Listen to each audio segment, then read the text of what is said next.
There's a ghost haunting the American cul-de-sac. You won't find it in the glowing GDP reports, and you definitely won't hear it mentioned in the victory laps coming out of Wall Street. But you can feel it.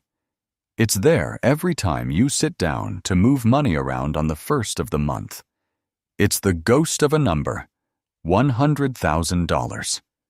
For 50 years, that number was the North Star of the American dream. It was the arrival point. If you hit six figures, you had made it. You were the bedrock of the middle class. You owned the house, you drove the reliable trucks, and most importantly, you had margin. You could sleep at night because you had a buffer between you and the world. But look at Mark. Mark pulls in $105,000 a year as a project manager. On paper, he's an elite earner. He makes more than 80% of the people in this country. Yet, as he stares at his spreadsheet, the math is broken.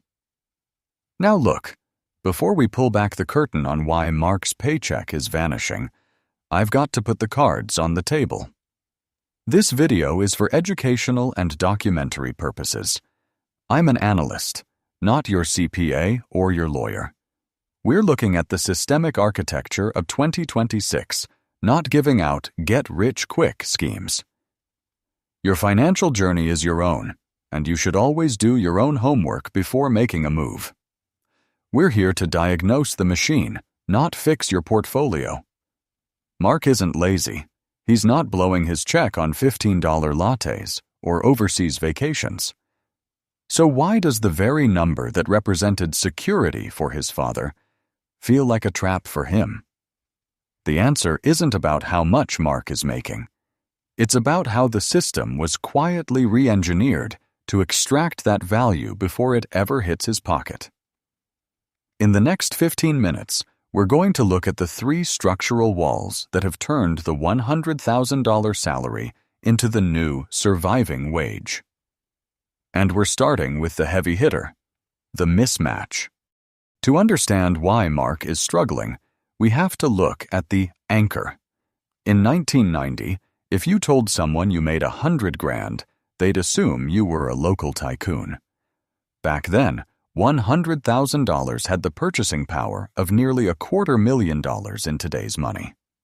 In 1990, that salary didn't just buy you a house. It bought you the best house in a good school district. It bought you 2 cars, a solid retirement fund, and a family vacation to Disney World every single summer, without checking your bank balance. Fast forward to 2026. The number stayed the same, but the weight changed. Inflation data, the stuff you see on the evening news, usually tells you prices went up by 3 or 4%. But that's a sanitized version of the truth. For the American middle class, the inflation that matters isn't the price of a gallon of milk. It's the big 4: housing, healthcare, education, and vehicles. While the CPI, Consumer Price Index, measures a basket of goods, it doesn't measure the structural squeeze. In 1990, housing took up maybe 20% of Mark's father's income. Today, for Mark, it's closer to 40%, and that's if he's lucky. When you lose 20% of your paycheck to the roof over your head before you even turn on the lights, that 6-figure salary isn't a trophy anymore. It's an anchor. It keeps you stationary. You're earning elite money, but you're living a survival lifestyle. This is the purchasing power decay. It's the feeling of running at full speed on a treadmill that's slowly being tilted upward.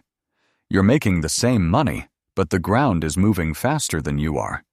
But inflation is only the first wall. The second wall is much more sinister. It's what I call the timing tax. And it's the reason why Mark's brother, who bought a house 5 years earlier, is living a completely different life on the exact same salary. If you want to know why $100,000 feels like a pay cut, you have to look at where you sleep. Housing isn't just an expense anymore. It's a barrier to entry.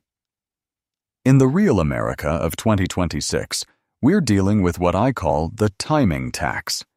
It's a penalty for being young, for moving for a better job, or for simply being late to the market. Think about this. Mark's older brother bought a house in 2019. He making the same $100,000. His mortgage is $1,600 a month at a 3% rate. Mark, buying the house next door today at 7% interest, is looking at $3,200 for the exact same square footage. That's a $1,600 difference every single month. That's nearly $20,000 a year of Mark's six-figure income vanishing into bank interest before he even buys a loaf of bread. Mark's brother has a lifestyle. Mark has a survival struggle. Same job, same degree, same city, different timing. And it's not just the mortgage. It's the property tax spiral and the insurance trap. In states like Florida or Texas, home insurance premiums have doubled, sometimes tripled. When the system readjusts, it doesn't care that your salary stayed at $100,000. It just sends the bill. For the American middle class, the home has transformed from a wealth-building asset into a wealth extraction machine. Mark feels like he's failing. He looks at his bank account and wonders where the elite earner went. But he's not failing a financial test. He's losing a rigged game of musical chairs. He just happened to be the one standing when the music stopped and interest rates spiked. But even if Mark rents, he can't hide. Because the next wall is already closing in.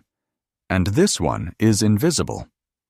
It's the silent tax of modernity, the hundreds of tiny digital leeches attached to his bank account that his father never had to deal with. If you listen to the talking heads on the news, they'll tell you Mark's problem is lifestyle creep. They'll say he's buying too many lattes, or that he's addicted to DoorDash. It's a classic form of financial gaslighting, blaming the individual for a systemic collapse of purchasing power. But look closer at Mark's bank statement. It's not luxury that's killing him. It's the complexity tax. In 1990, if your washing machine broke, you bought a $20 part and fixed it. In 2026, a sensor fails, and you're looking at a $600 repair bill or a $1,200 replacement because the software is locked. Everything in Mark's life, from his car to his fridge, has become a high-maintenance digital asset.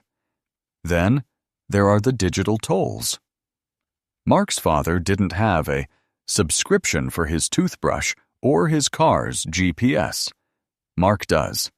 He's bleeding out from 1,000 tiny cuts. $10 here, $20 there. By the time he's paid for the connectivity he needs just to function in a digital society, he's lost another 5% of that six-figure salary. And then, there's the healthcare dead zone. This is the cruelest part of the $100,000 trap. At this income, Mark makes too much to qualify for government subsidies, but not enough to easily absorb a $5,000 deductible when his kid breaks an arm at soccer practice. One medical emergency. One major car repair.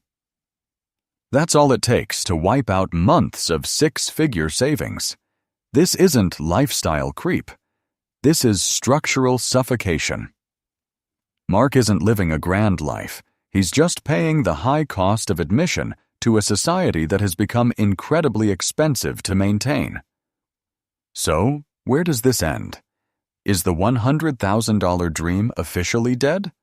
Or is it time to redefine what making it actually looks like in 2026? So, is the six-figure dream officially dead? The uncomfortable truth of 2026 is that $100,000 is no longer a destination. It's just a base camp. It's the minimum amount required to keep the lights on and the creditors at bay in a modern American city. But here is where the structural reset begins. If you're earning $100,000 and feeling the squeeze, the first thing you need to do is stop blaming yourself. You aren't failing. You're navigating a map that was drawn in 1990 while living in a 2026 reality. The strategy for the new middle class isn't about working harder to hit $110,000 or $120,000, because the system is designed to scale its extractions as you scale your income. The real win is in reducing the surface area of your dependency. It's about moving from complex back to simple. It's about realizing that in this economy, margin is the only true wealth. If you make $100,000 but have zero margin, you're just a highly paid administrator of your own debt. But if you can carve out even $500 of true breathing room, you're richer than the guy making $200,000 who's one paycheck away from a total collapse. The $100,000 poverty line isn't a financial status. It's a systemic trap. And the only way out is to stop playing the game by their rules. Stop measuring your worth by a number that has been hollowed out by 30 years of inflation and interest. Start measuring it by your autonomy, by how much of your life you actually own, and how much of it is just on lease from a bank or a corporation. You've been told that crossing 6 figures would set you free. Maybe it's time we admit that freedom doesn't have a price tag anymore. It has a structure. I'm the voice behind America 360 View. Watch your margin. Protect your time. And remember, you are more than your salary. Goodbye.